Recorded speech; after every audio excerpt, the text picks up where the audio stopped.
All right, welcome back, everyone. Ready to dive in. Always. I'm feeling extra curious about this one. Yeah. Our listener sent in this phrase, the pleasure junkies. Oh, yeah. Interesting one. Right. Kind of makes you go, what's that all about? Definitely. Especially because, it seems to be aimed at our generation, Millennials and Gen Z. Totally. Like, it's kind of using our language, Yeah. like bet or no cap. Makes you wonder what they're really getting at. Yeah. And speaking of getting at something, Yeah. you found some sources talking about this whole pleasure junkies thing, I right? did. Found a couple of things that were kind of on opposite ends of the spectrum, actually. Oh, really? Like what? Like, there was this one article, almost like a think piece, super serious. Oh. And it seemed like the author was like low-key freaking out about this whole pleasure junkies thing. Whoa, for real? Yeah. And then, get this, there was this whole marketing campaign going on, like a full-blown ad thing. And they were using the pleasure junkies like it was the coolest thing ever. So, one side's all doom and gloom, and the other's trying to sell us something. Pretty much. Okay, so what's the deal with this pleasure junkies thing anyway? What are they trying to say about Millennials and Gen Z? Well, that's the big question, right? Like, what's the motivation here? Exactly. Are they saying we're all just obsessed with having fun? Or is it something deeper? Because junkie is kind of a strong word. Oh, yeah, totally.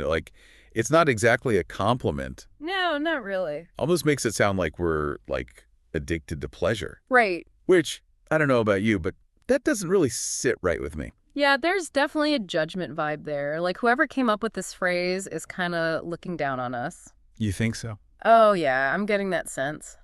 What makes you say that? Well, like that think piece we talked about. Yeah. It was definitely coming from a place of, worry. Worried about what? That millennials and Gen Z are too focused on, enjoying themselves.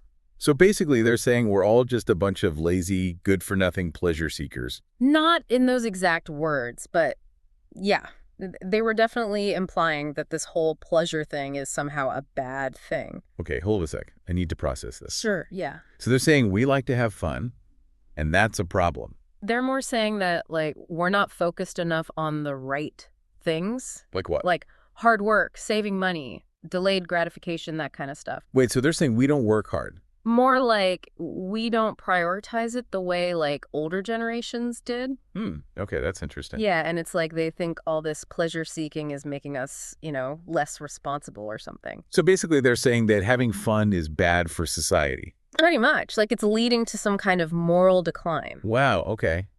I mean, that's a pretty heavy accusation. Yeah, it is. And, it's not like we're all just sitting around playing video games and ignoring our responsibilities. Right. I mean, I work hard. Me too. Yeah. I mean, we're literally working right now. Exactly. And, haven't millennials and Gen Z always been told to follow our passions and, do what makes us happy? Yeah, that's what everyone always says. Right. So now it's suddenly a bad thing. That's kind of confusing. It is. Make up your mind, Okay, so on one hand, we've got this article that's, basically shaming us for enjoying life. Right. But then on the other hand, we've got this whole marketing campaign that's trying to turn the pleasure junkies into, a brand. Exactly. They're trying to make it cool. So which is it? Are we supposed to feel bad about liking things, or are we supposed to embrace it? It's a good question. I think it really depends on, who's using the term and what their agenda is. You think so? Yeah, that marketing campaign. Uh-huh. They're probably just trying to sell us something. Probably. Right. They want to tap into that, rebellious vibe and make us think that buying their product is somehow sticking it to the man. Oh, I see. But, that think piece. Yeah. I think the author is genuinely concerned about, the direction society is headed. So they're not necessarily trying to be mean, they're just worried. I think so, yeah. Huh. They probably see the pleasure junkies as, a symptom of a bigger problem. Interesting. So what do you think, is this term the pleasure junkies, is it going to stick around? Or is it just a fad? That's a tough one. I know, right?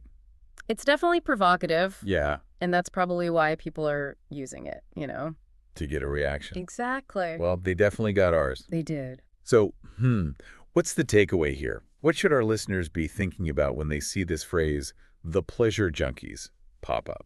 I think the biggest thing is to, be aware of the intention behind it. Intention. Yeah, like who's using it? Why are they using it? What are they trying to achieve? Okay, I'm with you. Because, like, it could be a marketing ploy, like we talked about, or it could be someone trying to, like, start a serious conversation about societal values.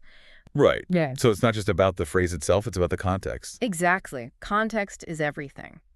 That's a good point. And, like, ultimately, whether you agree with the label or not, it's up to you to decide how you feel about it. So basically, don't let anyone tell you how to feel about enjoying life. That's a good way to put it. Awesome. Yeah. Well, this has been super thought-provoking. I feel like we've only just scratched the surface of this whole Pleasure Junkies thing. Yeah, me too. There's definitely a lot more to unpack here. Totally. But that's all the time we have for today. Oh, man. But hey, listeners, if you have any thoughts on this, hit us up on social media. We want to hear what you think. Yeah, for sure. Until next time, keep diving deep. Later.